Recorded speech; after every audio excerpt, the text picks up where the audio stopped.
Now, piercing the veil of illusion, this is kind of a signature workshop for me, comes from Hinduism. And the word Maya, I think it's translated, Ma is not, and Ya is that. So anytime a student would ask the teacher, well, is Satori, for example, this? And he'd spit out some words. And the mentor or guru would just say, Maya, illusion, not that.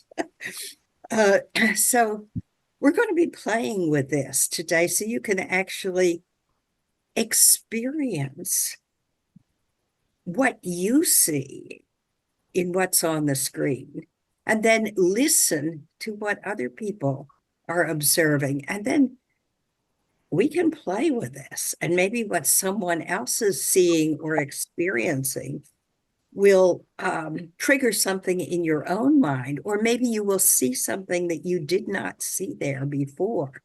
So it's a bit of an eye-opening experience.